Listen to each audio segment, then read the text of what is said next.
Sometimes options are few. I'm trying to pray, but where are you? I'm all churched out, hurt and abused. I can't pray what's left to do. Truth is I'm weak, no strength to cry, no tears to cry, even if I try. But still my soul refuses to die. One touch will change my life. Take me to the King. I don't have much to bring. My heart's torn in pieces.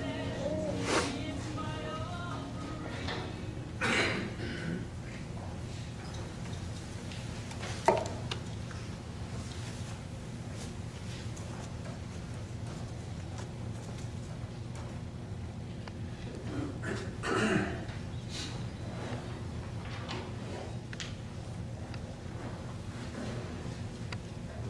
I just want to say before I start, I love the fact that you're all visiting in here with each other. It's like one great big family, and that just is really wonderful.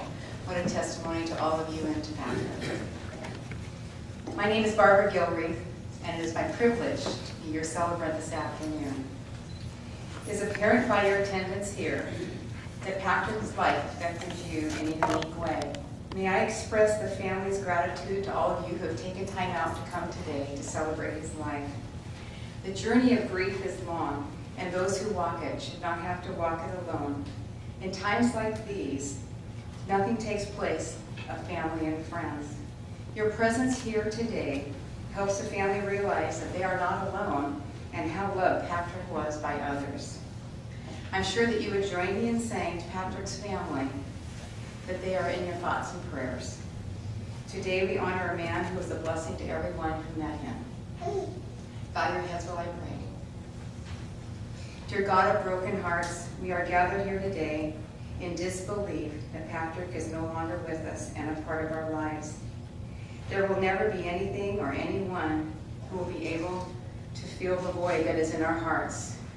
Be with each person here today as they seek comfort in their faith, their memories, and in each other. Hold their hands and dry their tears. We ask for your blessing, your calming spirit, and your promise of peace. Thank you for the opportunity to come together and honor Patrick for the great man he was. Amen. A life well lived is a life much loved. It is an important day when we gather together to honor a life and mourn a death. Time stands still for just a moment as we gather together to acknowledge that Patrick has touched our lives and has left an imprint on our heart, and that our souls are forever changed. He left this life on Friday, January 23rd, but his spirit and his life make a difference and will continue to do so as long as each one of you remember him in your hearts and carry the lessons that he taught you with him. We're going to have a candle lighting ceremony now. So Billy and Shirley and Patricia are going to come light the candles.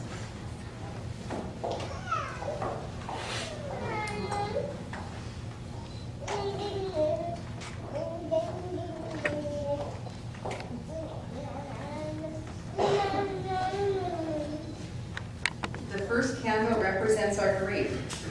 The pain of losing you is intense. It reminds us of the depth of our love for you. The second candle represents our courage to confront our sorrow, to comfort each other, to change our lives.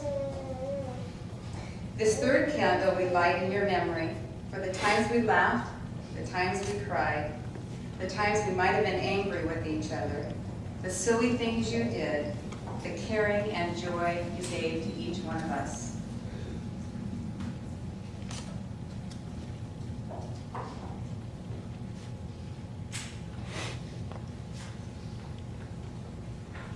This fourth candle we light for your love. We light this candle that your light will always shine. We cherish the special place in our hearts that is remaining just for you. We thank you for the gift your living brought to each one of us. We love you. We remember you. Thank you.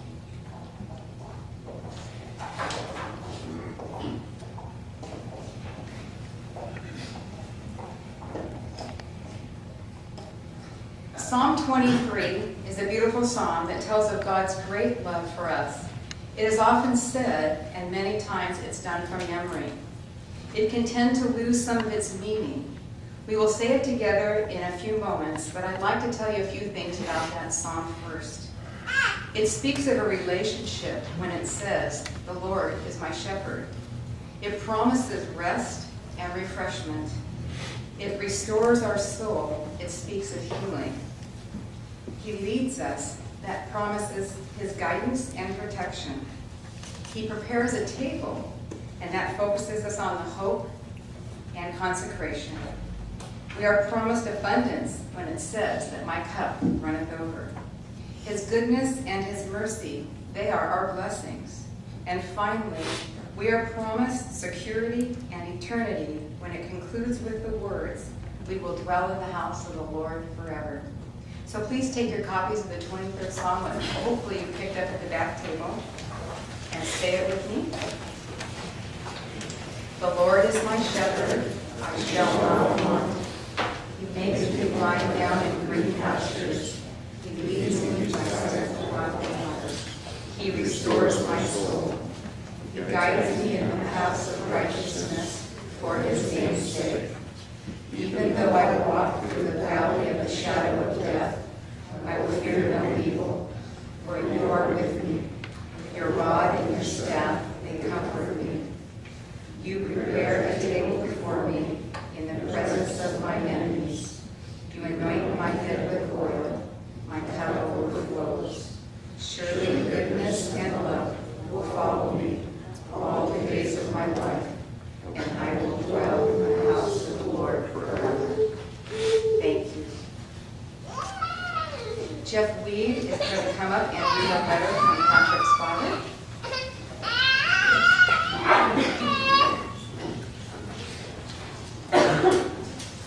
It's nice to see you all here. My name is Jeff Weed. I was a dear friend of Patrick's who lived up north from him in what we call the country. And I'm going to read a few letters here today. The first one I'm going to read is from Patrick's father. And the second letter will be from his stepmom, Barbara. Reflections of Patrick Lee Watts from his father, Charlie Watts. Born on St. Patrick's Day, Patricia and Patrick, twins, were referred to as Black Irish babies. As babies, Patrick, also called Pat, would lay in the crib and look at his sister Patricia, also known as Tess, crying. He would wait until she finished, then he would start crying. She started crying again, he would stop. Pat was curious of everything. He would sit and look at the electrical outlets. He was caught trying to get his sister to stick her finger in all the light sockets to see what would happen to her. We had to cover all the outlets in the house, and he still tried to get the cover off. Guess what happened? Mom stepped in with a spanking. As military brats, the family traveled often. Pat would entertain the family until we would tell him to just shut up. And he would play with his games or listen to music until he fell asleep. Left in the van alone, the rest of the family went into the gas station rest stop. After the family finished in the gas station, we loaded up and started down the ramp to the highway, thinking Pat was still in the van sleeping. Patricia said, "Daddy, Daddy, it looks like Pat's running behind the van, waving and screaming." It was Pat. He was delaying the trip once again. We had to have Edward, the older son, watch him. Another travel incident where the twins needed a spanking, Pat and Tess. And we could not figure out who was the guilty one. We pulled off the highway while Mom spanked the kids. I guarded them from running back on the highway after the spanking. It was Tess who was the guilty one. I guess that is the way twins bond. It shows up until this day. Tough family love. And not to have a guilt trip on Edward, the older brother, but he then had to start sitting behind them on those trips. A school incident. You know Pat was involved. Tess and Shirley all tell me one by one they were in a fight. Shocking to me, all three got expelled and I had to go see the principal. Come to find out they were protecting each other in a fight, showing family love that lasts to this day. Patrick became more interested in acting and drama in high school, where he was successful in directing and choreography in the play Taming of the Shrew. After seeing the play, I realized Pat had the ability to do anything he set his mind to do. I had a disagreement with Pat's guidance counselor about Pat pursuing his dreams. He said he would never make it, but Pat went on to join 2 production companies in New York and 1 in Texas. And he always played a song. He's on his way to Hollywood. I don't know if it sounds like that, but I just played that. Pat's dream was not moving fast enough for him, so he came home and he asked me how to speed up his dreams. I recommended that he go into the military to support himself in a skill that could be used in civilian life. After making such a high score in the Armed Forces test, he could choose any field he wanted. He chose to pursue the paralegal field. After coming out as a paralegal in the top portion of his class, where there was a 50 to 60% dropout ratio, Pat still pursued his acting career while in the Army whenever he got the chance. Pat was honorably discharged from the Army and went to work for a long time and did acting whenever time permitted. He enjoyed his job at the law firm so much that he used all his talent and experience on his job. Becoming a well-known actor and star in the legal field, Patrick is known to be a successful writer of legal documents that still are on the internet. Patrick made it to Hollywood in his life earthly stage in the eyes of his family and his co-workers. He was a star with a 5-star rating. He loved his family. He would give all he had to the family. When the family had financial problems, Pat was willing to give all his retirement savings and his 401k to eliminate the problem. Patrick had a personality that everyone he met became part of his family. He showed love, help, and respect to them. In closing, I would like to say thank you to Billy Brown, all his friends, his co-workers, for being part of our family. Billy, once again, I must say to you, you are an angel. There is no way anyone on earth can repay you. Your reward has to come from heaven. Many thanks to all of you who are involved in Patrick's life. Sincerely, Charles Watts. The second letter is from stepmom Barbara, and this is in love and memory of Patrick Lee Watts, March 17th, St. Patrick's Day, 1964, January 23rd, 2015. What can I say about Patrick? Where can I start? Patrick was special to me. He made me laugh. He made me happy to be around him. When I married his dad 18 years ago, he made me feel welcome to be part of his family. When he would come home to visit his dad, we would get up early in the morning and share great conversations. I would always look forward to those early morning talks. Sometimes we would realize that we had many things in common. We both loved his dad, but that was not all that we had in common. We laughed at ourselves and we talked about how we sometimes got exceedingly excited or would have anxiety about some situations or circumstances. When I saw Patrick last month during the Christmas holidays, it was a surprise that he and his sister Cheryl had planned what he and his sister Cheryl had planned for the family. I don't think anyone was expecting to see him. At that time, it turned out to be a most exciting and happy time for all of us. Nothing was planned, we just did what we did naturally. I am grateful for the times I was able to share with Patrick and the cherished memories.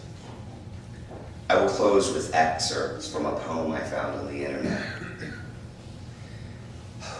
We little knew that morning God was to call your name. In life, we loved you dearly. In death, we do the same. It broke our hearts to lose you. You did not go alone. For part of us went with you that day. God called you home.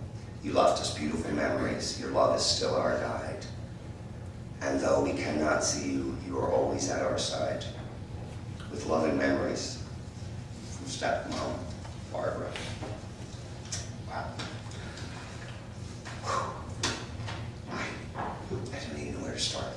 others. But first and foremost, how lucky it was that you guys got to see him and that family. I saw the pictures for the first time on your email this morning. You know, after your retirement, like, oh my gosh, I wanted to see, I've seen what you guys all look like, but now I saw your dad and Patrick together and the hugging that you guys made me melt. So listen, I'm going to talk about a story. I initially was going to talk about Patrick and I met when he worked for Logan Pearsall, right at the corner of 6th and Pike, and I worked for Ernst Home Centers in corporate. And we met, we used to go down to the little deli there, which then still had smoking, and we would have coffee together, and we would have muffins. And Patrick and I met that way right after I got married. And we just hit it off from the start, and we would do everything together. We would do lunches together. We would go to Gay 90s, which is now Nike Town or the Cheesecake Factory, I'm not quite sure. But we just loved doing things together, and he came up to my property, which is an old country meadow setting, on which I've been there 15 years. Patrick has been there numerous times, and my friends just loved meeting him. They all thought the world of him. So I was going to talk about that, and I was going to talk about some of the other things, like Patrick and I loved pranking each other. I mean, it was a fun, loving prank, and I wish I could tell you some of the stories, and I won't, but if you want to know some of them afterwards. Because I'm worried. I mean, he's got the upper hand here, and I don't want him, like, pranking me now. I'm like, Patrick, you paid me back.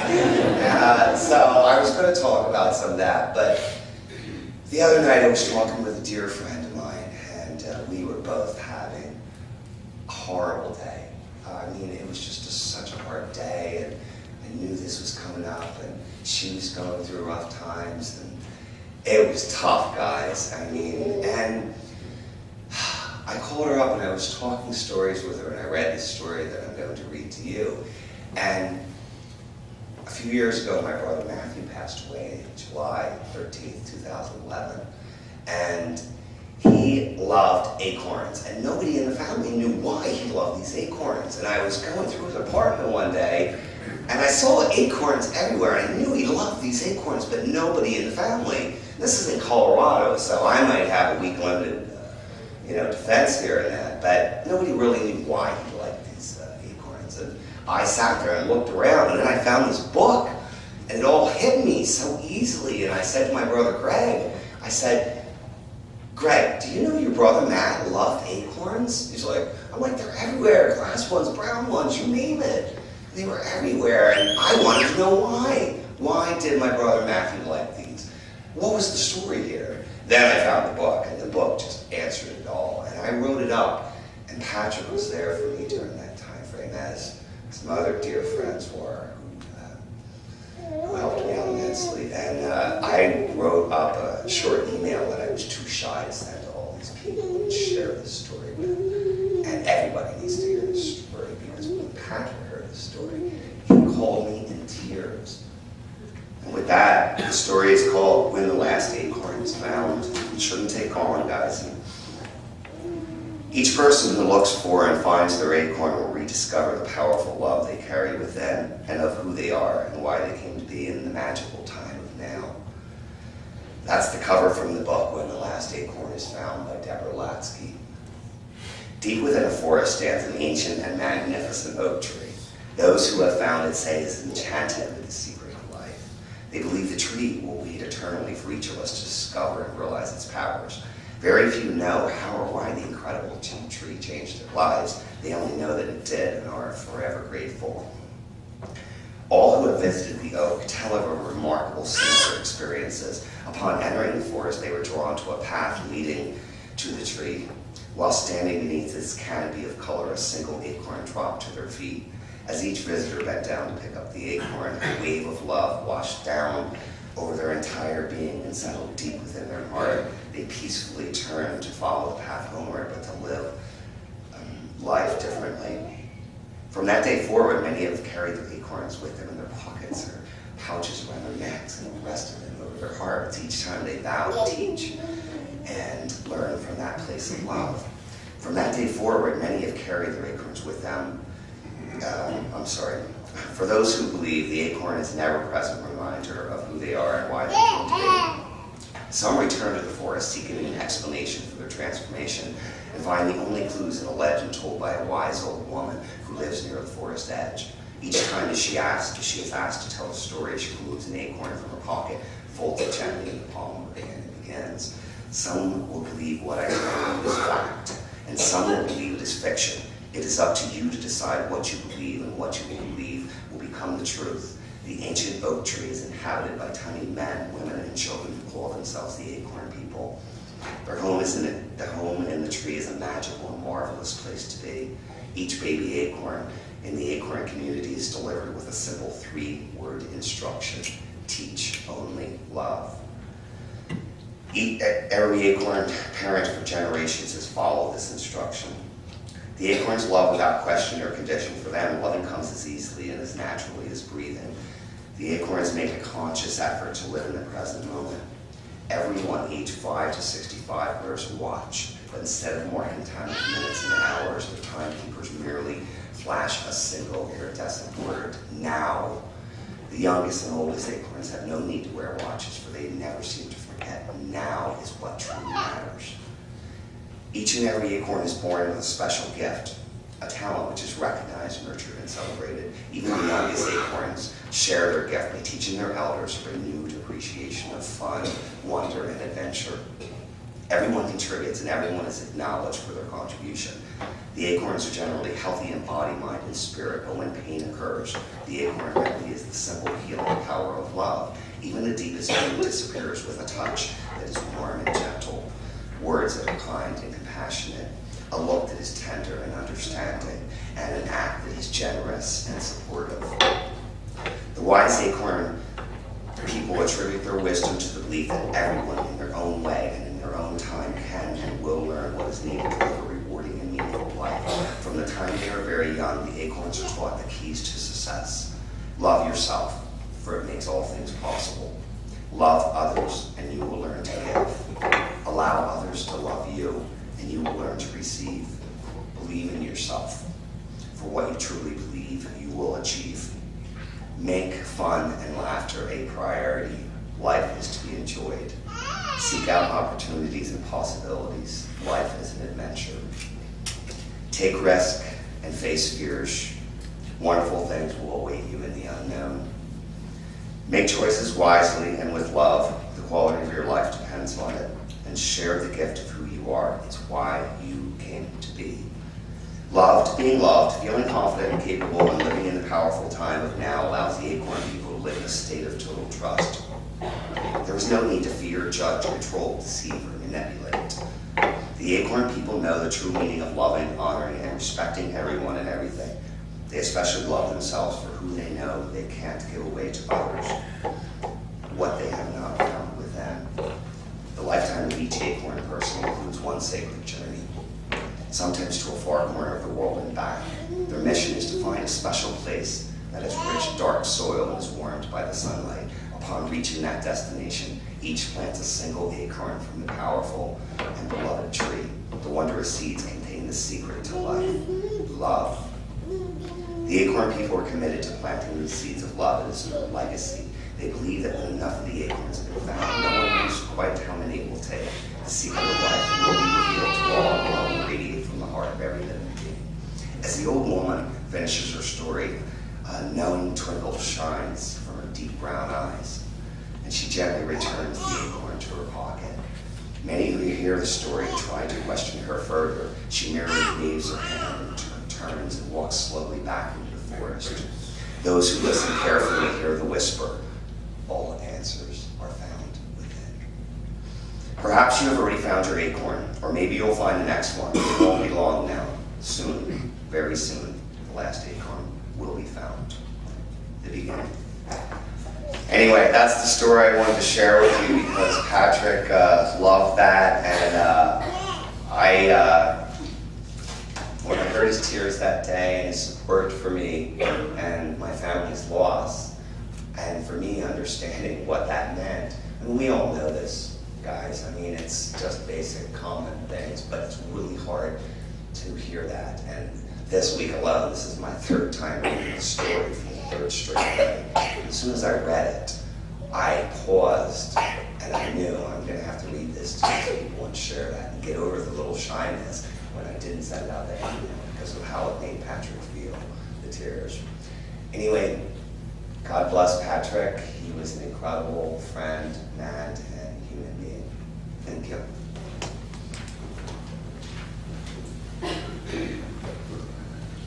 Excellent story, thank you.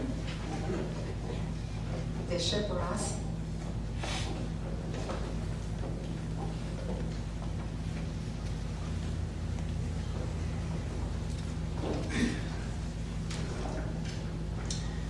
Patrick was tall, dark, and as my Cornish grandmother used to say, handsome. and none of those virtues seemed to fit me. And I suppose from many, I always sort of felt like I was sat behind the line of scrimmage when it came to those attributes. But I would like to tell you how I met Patrick and what kind of a relationship we had. I joined Davis Wright in 2007 and soon learned to know Patrick. Everybody knew Patrick. Saw him in the line, watched his sense of humor, watched the way he reacted and interacted with other people, but really didn't know him personally until one day I was sitting in my office, busy billing away, and had my head down in my books, and there was a knock at the door, and I looked up, and there was this tall, dark, and handsome fellow standing there, and he said, "I have a gift for you." Well, I had no idea what he was talking about. He walked in, threw his arms around me, and planted the juiciest kiss right on my I was stunned, to say the least. My first thought was to look up and make sure the door was closed. Flabbergasted, I said, well, what's that all about? And he explained that Brian Park had told him to give me that kiss. Now, Brian Park was my adversary in a litigation that I was pursuing that point. We were fighting tooth and tongue over every possible thing. And Brian Park, who had known Patrick from his days at Bogle, told him to be sure and greet me with what became a holy kiss. I think I responded something like, before there are any more intimacies, I think you should sit down and we should get to know each other. Patrick did sit down and we began to talk. And that was the first of many wonderful conversations I had with a fellow who called me repeatedly boss. Finally I got him over that boss thing, and it was always sort of Russ boss after that. And the ubiquitous sir. The whole family has that problem. I'm telling you, I wrote to Patricia the other day, and she responded by saying, "Sir this, sir that." And I gave up, trying to get them out of this sir sickness that the whole family seems to have. Well, as I thought about, and one of the things you don't want to do in a situation like this is ever to write and say, "Is there anything I can do to help?" Because you might find yourself in this situation today.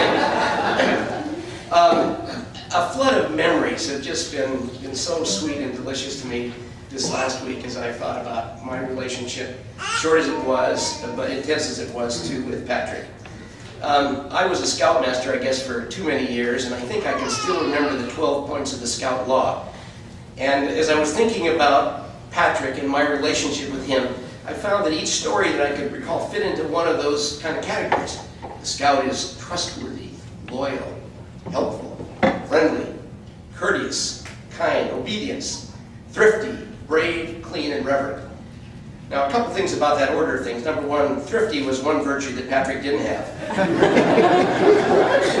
And secondly, from working with 12, 13, 14, and 15-year-old boys, I learned very quickly why reverence is the last virtue. It's the hardest one, but it's also may very well be the highest virtue. And those forced me to kind of think about Patrick in terms of my own list of Patrick virtues, which I learned from him. First of all, Patrick, as you all know, was genuine. He was authentic. He was, the scriptures say, without guile. And it speaks a whole mouthful of what he was. I appreciated all those things about him. He was thankful. He was the kind of guy who could express a gratitude for the kindest and smallest things. And I have this image of him that used to go around every Veterans Day, and there'd be pictures of people who had participated at the Veterans Table in the Pro Bono Fair that Davis would sponsor, and Patrick was always there. He never forgot he was a veteran, which I thought was really quite remarkable. He was friendly. It's hard for me to conceive of anybody not regarding Patrick as a friend. I just can't imagine anybody who could perceive him other than the kindest, most generous human being that they'd ever met. He was loyal. He always had your back. I think you knew that when you had a friend in Patrick, you never had to worry about what might be said behind your back, because what Patrick said to your face is what he said to your back as well. He was funny. One time we were in we called it a war room, getting ready for a litigation, and Sheena Sullivan Weiss, Candace Toole, and Patrick Watts, and Ross Murphy were all in this dungeon together that Susan put us in, on the 23rd floor, no outside windows, very small, crowded, cramped, and Patrick was sitting in one corner taking notes. The rest of us were chatting, and we were talking about the juror profile that we needed for this case. So the question is, what kind of a person would be the ideal juror to really understand what we're saying and really empathize with our case and our clients? And so we thought about, the logical things. Do we want men or women jurors? Do we want Republicans or Democrats? Do we want liberals or conservatives? Do we want big business people? Do we want little business people? And a whole list of concerns. And suddenly somebody said, Patrick, do you have any insight in this? And he said, how about the elephant in the room? And we all knew immediately what he was talking about, but nobody said it. And he said, let's talk about orientation and let's talk about race. And so for the next 15 or 20 minutes, we focused on those attributes, concluding, I'm happy to say that they weren't really relevant to the discussion, but nonetheless they were very interesting and provocative, and we had Patrick to thank for that discussion. Patrick was intelligent, and intelligence, IQ, we all know what that means. We're all in awe of people who are smart. But there's another kind of intelligence that we don't talk about as much, and apparently lawyers have a deficiency when it comes to what is sometimes called EQ. Now, if you don't know what EQ is, you need to attend the seminar that the ABA is sponsoring here, coming up, for lawyers, entitled EQ, What It Is and Why It Matters. And here's the brochure. High emotional intelligence, EQ, can transform a good lawyer into a great one and effectively distinguish one lawyer from another. This seminar will teach you what emotional intelligence is and how you can improve upon yours, why EQ adds practical value to a lawyer's judgment, problem solving, and decision making, how EQ enhances collaborative workplace dynamics, profitability, and client service. Well, I think we blew it. Patrick, instead of being a paralegal, should have been the director of EQ for every firm that he was associated with. He had wonderful abilities when it came to emotional intelligence. And lastly, like the Boy Scout law, the 12 points of Boy Scout law, when I was talking to Billy about these things, she said he was spiritual. And that resonated with me all the way through and through. A leader of my religious tradition wrote his will. And in his will, he wrote, if it is permitted by the laws of heaven and in accordance with those who are in authority, I desire to attend my own funeral. Now, that's not doctrine, but it's the kind of thing that causes me to suspicion it just might have some truth in it, that we just might be able to attend our own funerals. In which case, I hope Patrick's enjoying the service for him, and I hope he appreciates the goodness that we all appreciated in him.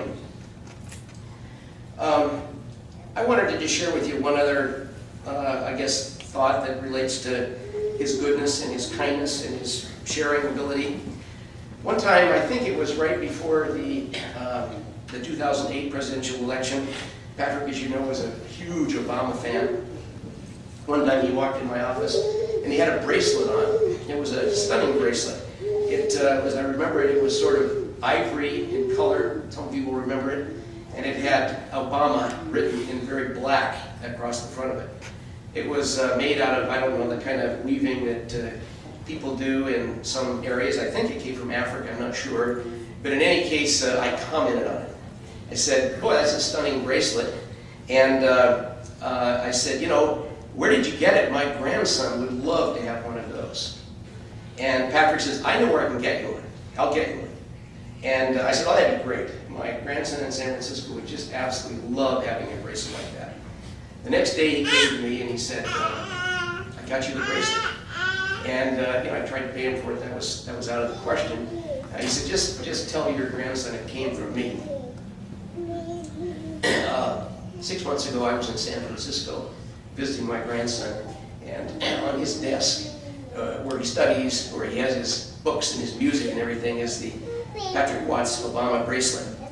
Now, what was interesting to me about that is Billy and Shirley and Patricia had been going through Patrick's things, and asked them if they found the Obama bracelet. And guess what? They didn't find it. So I believe and know in my own heart where that came from. Patrick didn't go out and buy it. That was his Obama bracelet. That's now in my family.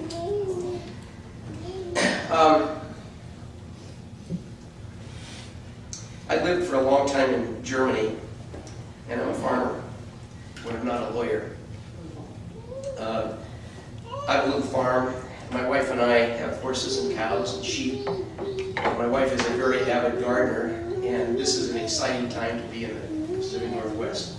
The rhodies are beginning to bud up. The camellias are in bloom. We're beginning to sense our bees are out buzzing around the alder bloom, which is coming quickly. And because I'm a farmer, I know that after the dead of winter, when things get so dismal and dark, there's always the promise of spring. And one of the great blessings of living in the Northwest is that spring is always just around the corner.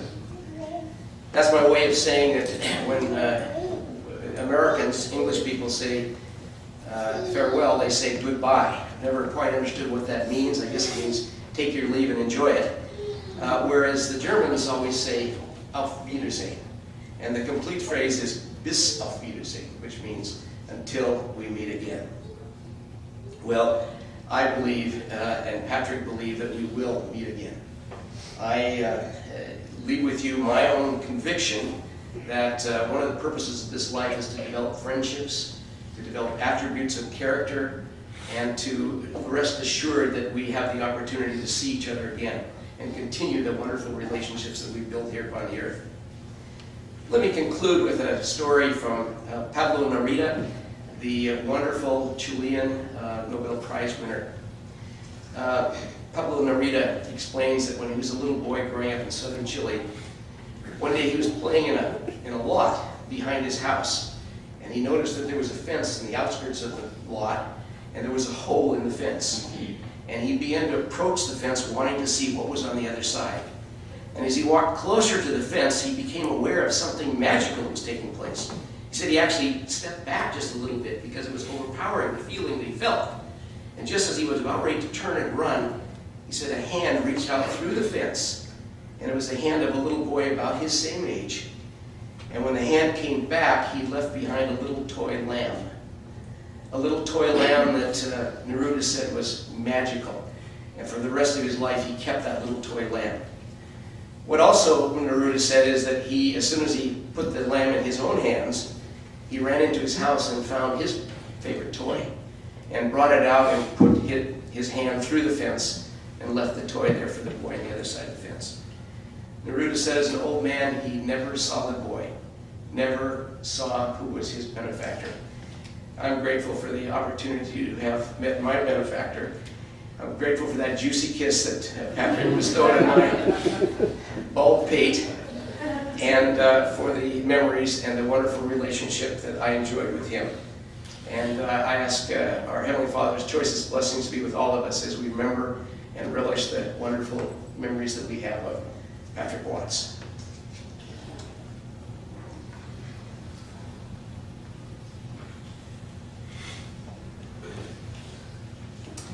Nancy Grove said, "Memories are a gift from God to those left behind. They bring comfort, joy, and laughter, and they enable us to live forever in the hearts of those we love." So I'd like to just open the floor to open sharing. If you'd like to come up to the microphone and share, or you'd like to stand right where you are, please feel free. Thank you. And don't be shy. I don't think that's a problem in this group, though, is it?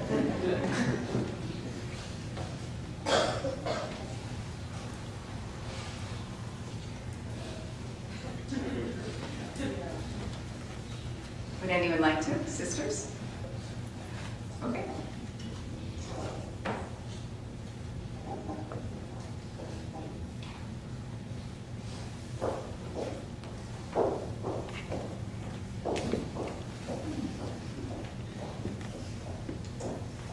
I'm Andrea Carino, and Patrick was my friend.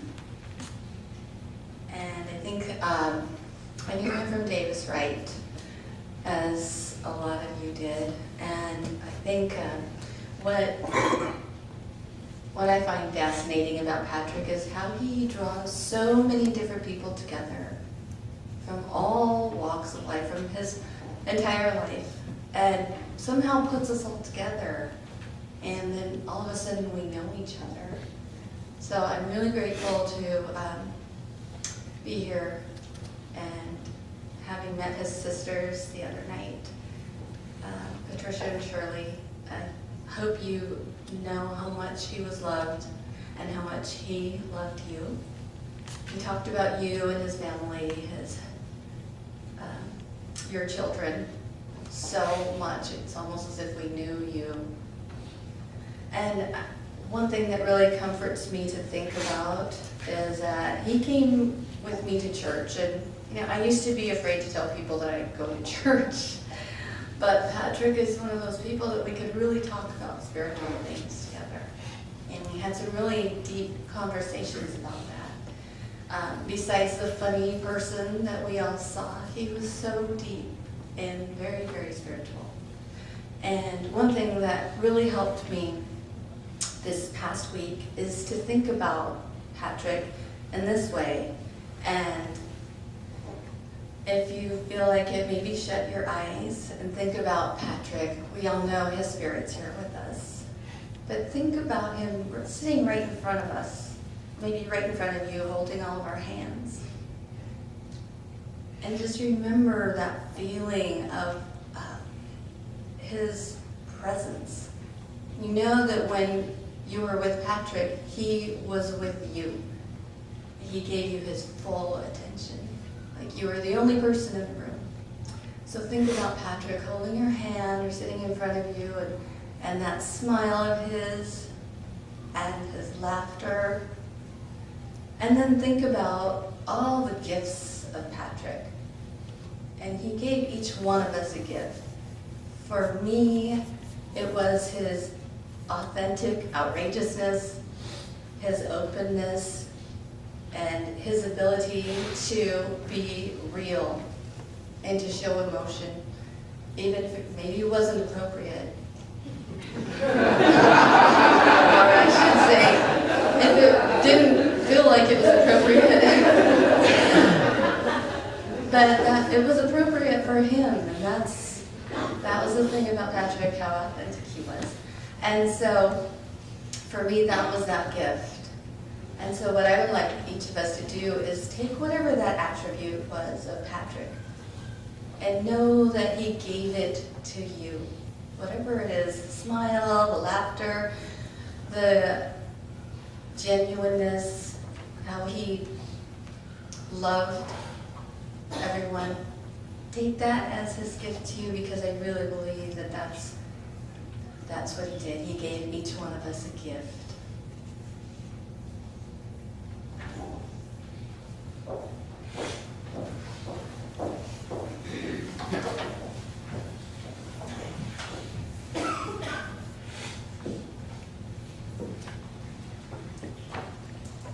I just want to thank each and every one of you for being here today. Patrick, we're going to miss him. he had a lively, lively spirit ever since he was little, as my dad had explained in his letter. Everybody's heart that he touched. I mean, he got friends that go back years, when 9 and 10 years old, 13 years old, posting on Facebook. They remember him because he lit up. He lit up the world to me, you know. Coming up here, I was only expected to just be here a few days to have him recuperate. You know, be that extra push for him. You know, sometimes we need that extra push for a family member or a friend. You know, and Billy has done a wonderful job, you know. Forever grateful. So I decided, I woke up Saturday morning, I said, I'm going to Seattle. And then I booked the ticket that night. Then I went to work that Tuesday because Monday was a holiday. I said, I'm going to Seattle, see my twin. I said, he's in the hospital. I need to help him along, give him some encouragement, you know. And I'll be back, you know, that next Monday. I'll be out here 4 or 5 days. I did not expect this to happen. This was all a shock to me. And then I had been calling the doctors, you know, getting checkups, and no one gave us any indication that this would happen. But Patrick, when I seen him on Thursday, I spent the whole day with him, he still managed to get out a smile, you know, and just try to make me feel comfortable that everything was going to be okay. He was still trying to express that. He's a strong man. But there was one point when I guess I got on his nerves. He couldn't talk. He went like this. And I told him, I said, guess what? You can't say anything. I'm talking. But I'll always remember that moment. You know, he still has a sense of humor even when he was so sick, and putting up a good front for everybody because he always cared about other people's emotions and feelings. So I want to thank you all for being here. And my dad and my mom, stepmom, I know they're back home. It's hurting them because they couldn't be here, you know. It's a long distance for them. But they send their love, and they thank their angel, Billy, 100 times over. So thank you all. I would like to say thank you to everyone also for coming. The baby says, it means so much that you all are here. We had a special relationship, calling each other's names. I wish he was here to curse at me right now. I have like a voicemail on my phone where he was talking about me, and at the end he said a terrible word. I'm going to try my best to keep that message forever. I just love you so much. I miss you so much. Billy, we can't thank you enough for what you have done. We tried so hard to get him to come home. We wanted to come home so bad. But all he was, Davis McTremaine, over the gates, all his friends, y'all just don't know. So we had a fight with you guys over here.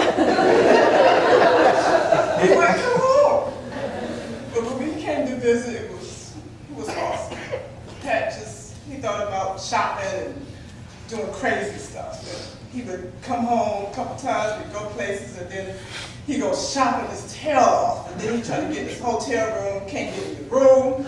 Because he would be the type of person, he'll pay his bill before he come and get there thinking it already caught up with the bill. And then he can't get in his room. We've had so many times, it's just, we miss him so much. And we just thank you guys for taking the time out to just share everything, your love. You know, all of you are here because you're at a special place in his heart, and you know what that is. Only you know what that is.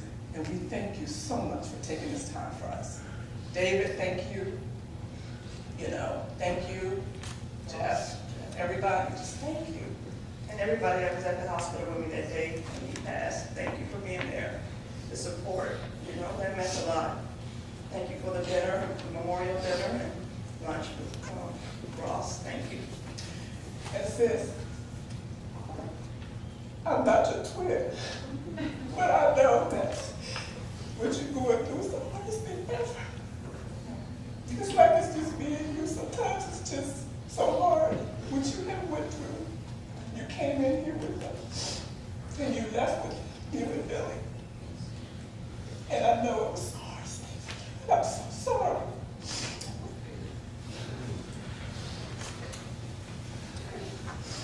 Thank you all so much.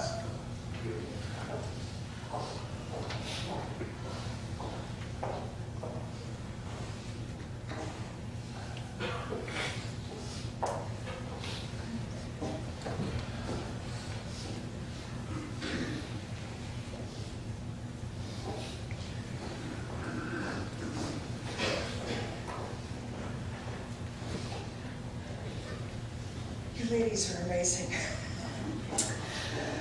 I'm Sue Randon, and I've known Patrick for so long. We worked together at Bogle.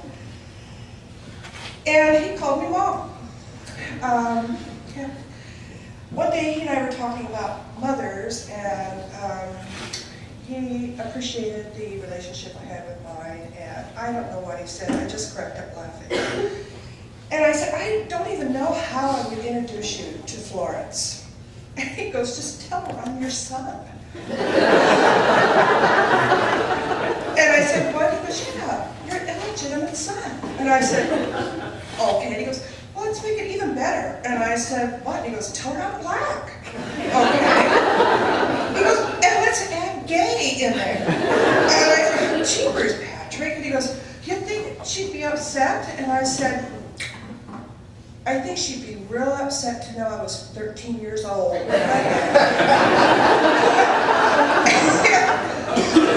after that, every time we got together for lunch or dinner, he'd run up and go, Mom, Mom, and you can imagine some of the looks we got. And when Davis Wright moved to 1201,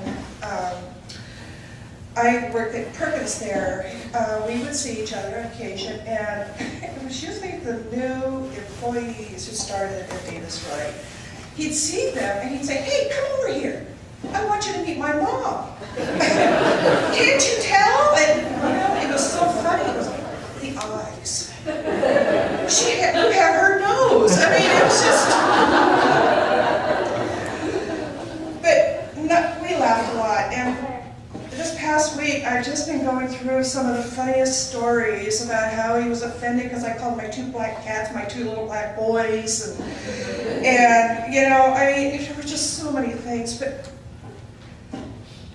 Patrick was also a lot of strength for me in some difficult times at work. And when my son was in Iraq, I had promised my son I'd be strong and I would not fall apart. And on the most part, I did just that. But when I would get together with Patrick, and at that point, we got together a lot, and he would grab my hand and say, how are you doing, Mom? And there was one point where we hadn't heard from Frank in so long, and I said, I'm scared. And we'd have a little prayer, in the lounge at the Rock Bottom,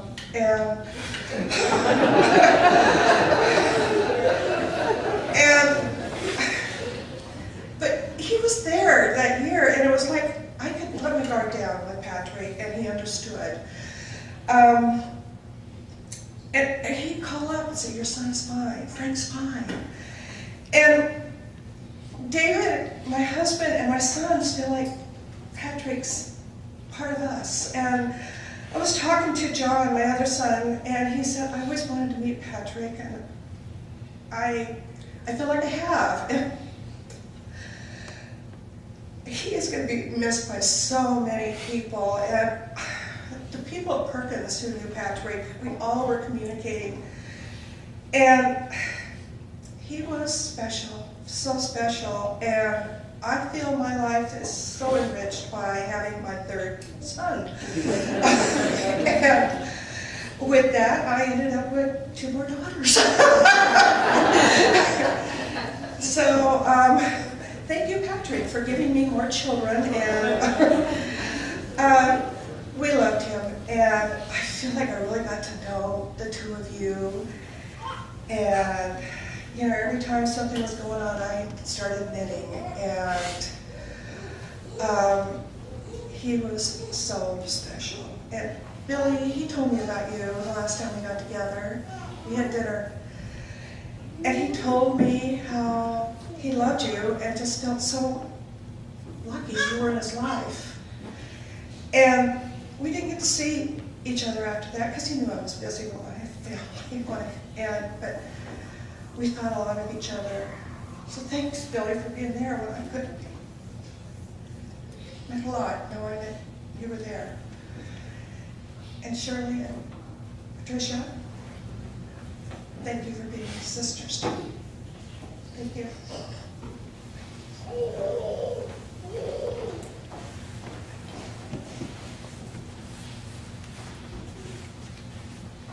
Anyone else like to share?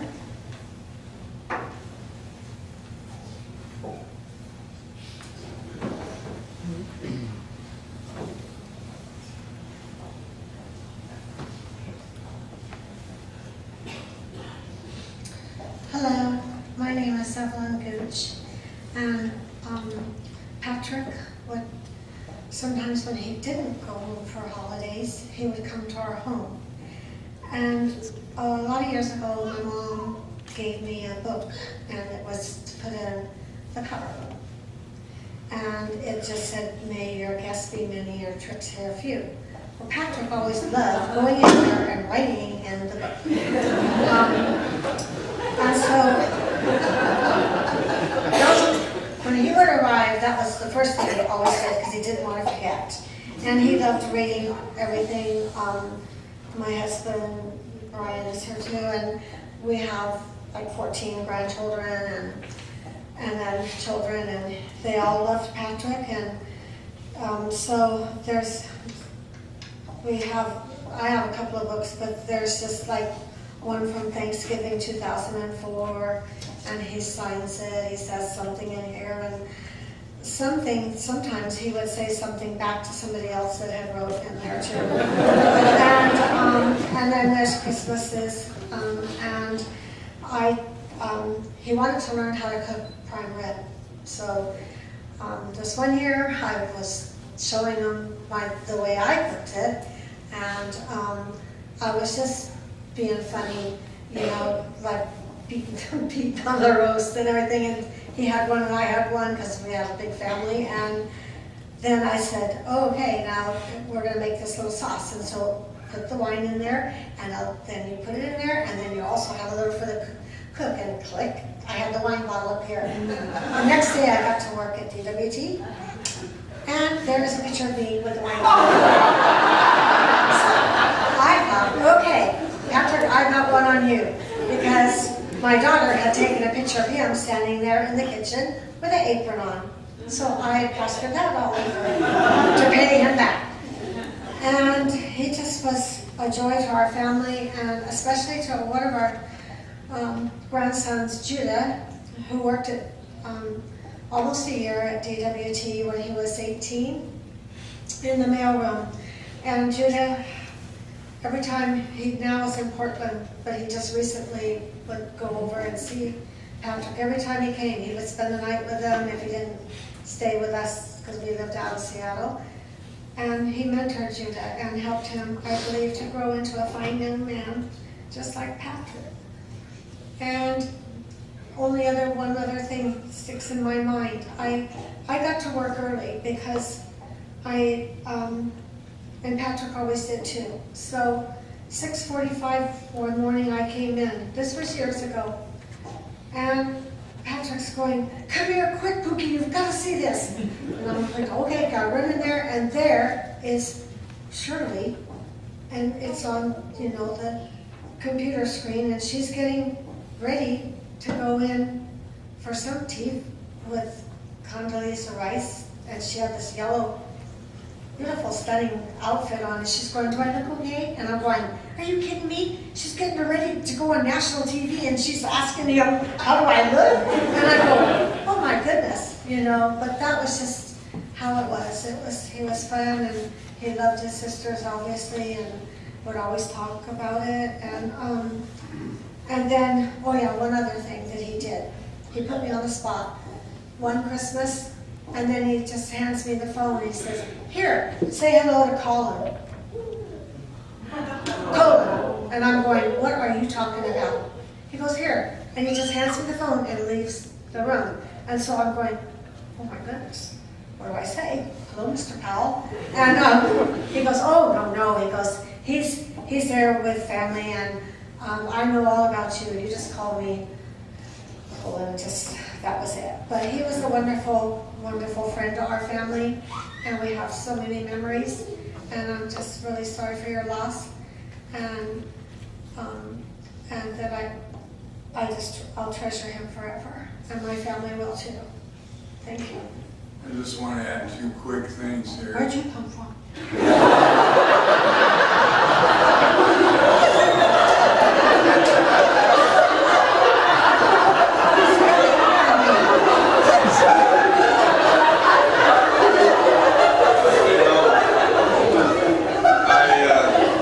I could speak all day about Patrick, as every one of you in this room could. But I just want to throw out a couple of quick things. Evelyn and I went to Italy once, and Patrick said, "Bring me something back." And I brought him back the most beautiful tie, and oh my gosh, I thought for sure he was going to go nuts. And he says, "I thought you were going to bring me back a man." A gondola man. You're one of the guy that sings the gondola. How many of you ladies could raise your hand and say that you were called Pookie too?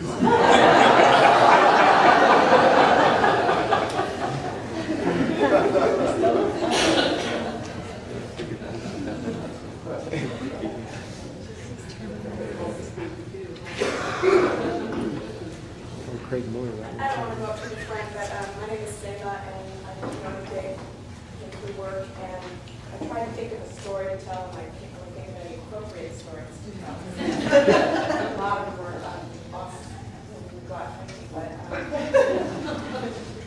you know, you meet people in your life, and you think, "Oh, I'm not that person." But I really loved and I used to meet him in the line at the cafeteria, and he had the worst diet in the world. And he never ate anything green, ever. So he had a big joke about, when you run into my kind there, he'd say, "What's something green?" So there'd be a piece of spinach or something like that. And I literally would make him things at home. I mean, spaghetti with vegetables and things, and make them really eat it. I don't know if he did. He took it, he brought me back, and then whether or not. But I truly love him.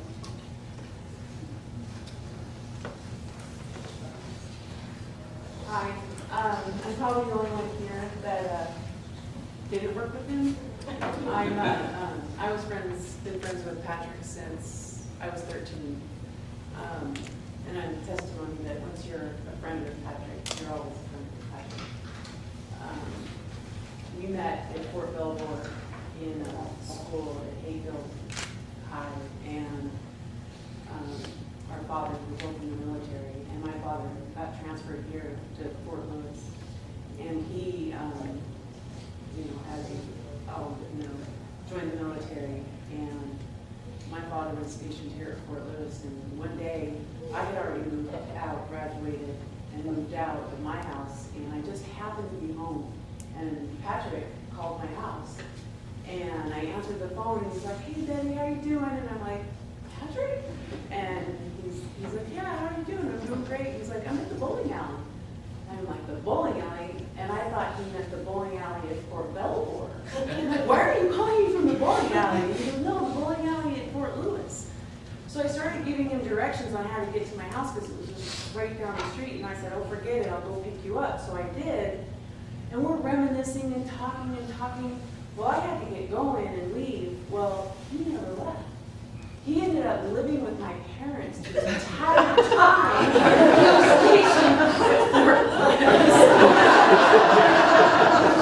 He literally took over my bedroom. And my kids got to grow up with him, and he became Uncle Pat. And my mom and dad, of course, were mom and dad. And the military is kind of a funny place because he was enlisted, my dad was an officer, and somebody didn't like that. And they called that fraternization. And somebody had turned him in. And my father said, oh, heck no. They wanted Patrick to move out, and my dad was not going to have any of that. And he's like, that's my daughter's, friend from growing up. That's like our son, her brother. And they fought it and won. And he got to continue to live with my family.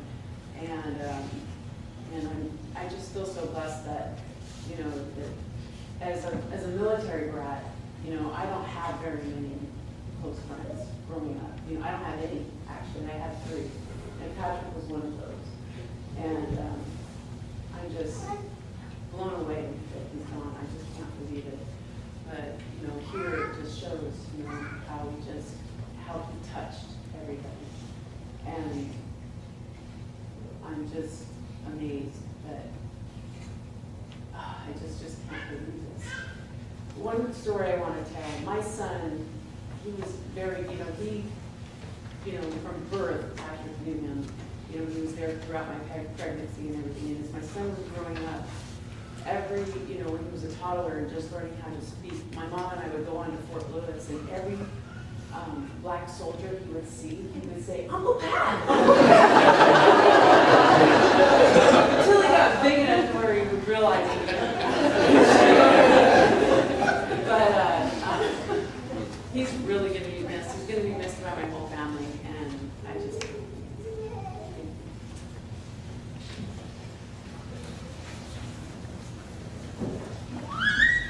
Anyone else? There will be time later on to share your stories. There is a Swedish proverb that I think is appropriate for a time like this. Oh, you want to? Okay, great. My name is Jonathan Pope, and I've been racking my mind for an appropriate story to tell about Patrick. And I didn't come up with one. So the hell with it. I've only been working at Davis Wright Tremaine for about a year, and I ended up in a group that ate lunch every day with Patrick. And we did that for most of the time that he was there, and I don't know how I ended up in that group, but Patrick was really loud. And I am not. And I'm very shy. And I like to think of myself as subtle. Patrick knew better. But there was a particularly attractive lawyer who would walk by most times at lunch. And again, I like to think of myself as subtle. But Patrick always caught me looking, and he never let it go. Not one time.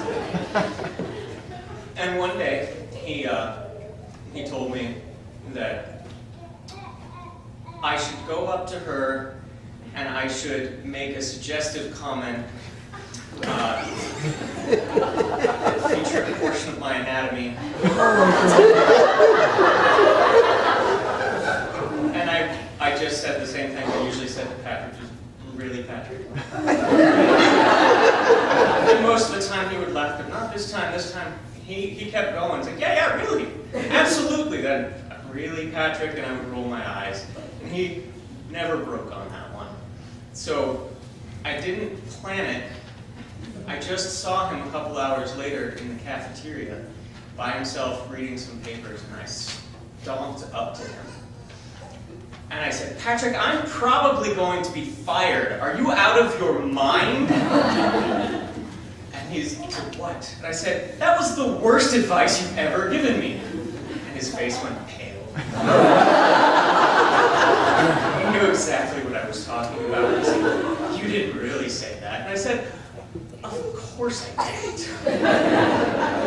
And his face turned red.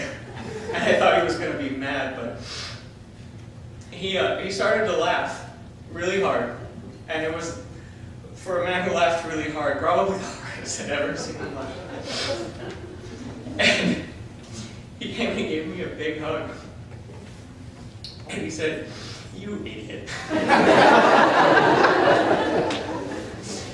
And that was pretty much what our relationship was like the whole time I knew him. And I'm really going to miss that. There aren't very many people who will do that kind of joke for you or understand you as well as he does. And, sorry. I'm going to miss him. Thank you.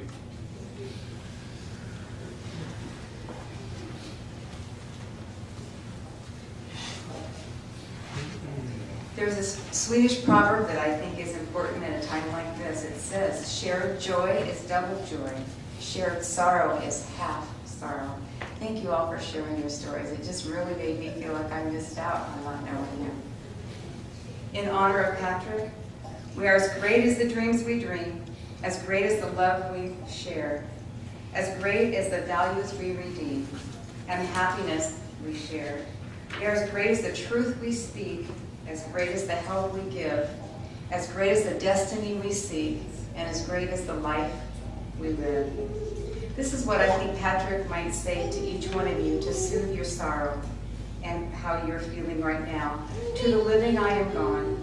To the sorrowful, I will never return. To the angry, I was cheated. But to the happy, I am at peace. And to the faithful, I have never left. I cannot speak, but I can listen. I cannot be seen, but I can be heard. So as you go about your daily activities, remember me. Remember me in your heart and in your thoughts. The memories of the times we loved, the memories of the times we shared. For if you always think of me, I am never gone.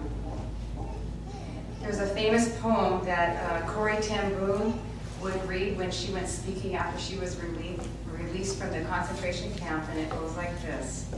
My life is but a weaving between the Lord and me.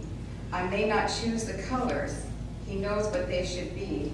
For he can view the pattern upon the upper side, while I can only see what is on the underside. Sometimes he weaves in sorrow, which seems so strange to me, but I will trust his judgments and work on faithfully. 'Tis he who fills the shuttle, and he knows what is best, so I shall weave in earnest and leave to him the rest. Not till the loom is silent and the shuttle cease to fly, shall God unroll the canvas and explain the reasons why. The dark threads are as needed in the weaver's skillful hand as the threads of gold and silver in the pattern that he has planned. Remember, Eleanor Roosevelt said, many people walk in and out of our lives, but only true friends leave footprints on our heart. Those we love don't go away. They walk beside us each day, unseen, unheard, but always near, still loved, still missed, and very dear.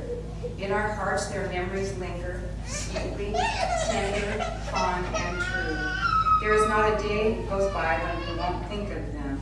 Their lives are our blessing, their memories are our treasures. They are loved beyond words and missed beyond measure. Tenderly we treasure the past with memories that will last. As you keep Patrick close in your memories, his spirit will live on within your hearts. And we say to Patrick, thank you for your love, your caring, and giving of yourself to each one here. He is in your hearts until you meet him again. My charge to you is to be patient and kind with each other and allow each other to experience their grief in their own way that fits them best. Accept others' kindnesses as they come alongside you and help you during the difficult times. Accept your tears as an expression of loss. Help each other during the difficult times that are sure to come, the holidays, the anniversaries, and the birthdays, and the times when you will miss Patrick the most. In these next many months, your grief might overtake you, but remember, family, friends, love, and grace, and your faith will see you through. Tears are the silent language of grief. Accept your tears and expressions of loss. Washington Irving says, there is sacredness in tears. They are not the mark of weakness, but of power. They speak more eloquently than 10,000 tongues. They are messengers of overwhelming grief and unspeakable love. Remember, death is not the final word. Keep Patrick's finest qualities of life. This can be your ongoing gift to the one you love and his ongoing gift to the world. You are now representatives and ambassadors of his legacy. You are his future and his memories. He gave you great gifts of kindness, graciousness, strength, acceptance, and love. He showed you how to live with challenges and struggles and how to survive. While not every moment was easy and not etched in gold, in the final analysis, he gave to each one of you a part of himself. Please bow with me as I pray. Dear God of broken hearts, we thank you for Patrick's life. He left us all too soon, but he was ready when the time came to join you in heaven. May each of you go forth today with a small flicker of light in your soul. May the memories you hold begin to bring you comfort rather than pain. May you be blessed in your comings and goings, grateful for the life lived and the legacy that Patrick has left behind. Go in peace, and may the Lord bless you and keep you. May he make his face shine upon you. May he be gracious unto you and give you his peace. Amen. We will now have military honors, and Shirley will be presented with the flag.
What a fitting tribute for his years in the military.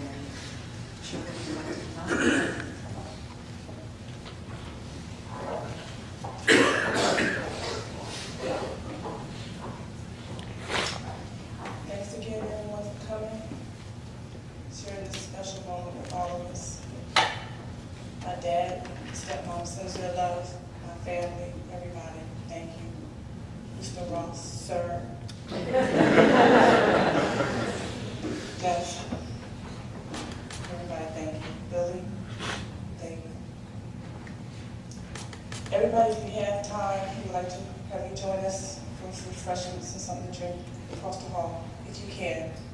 If not, just thank you.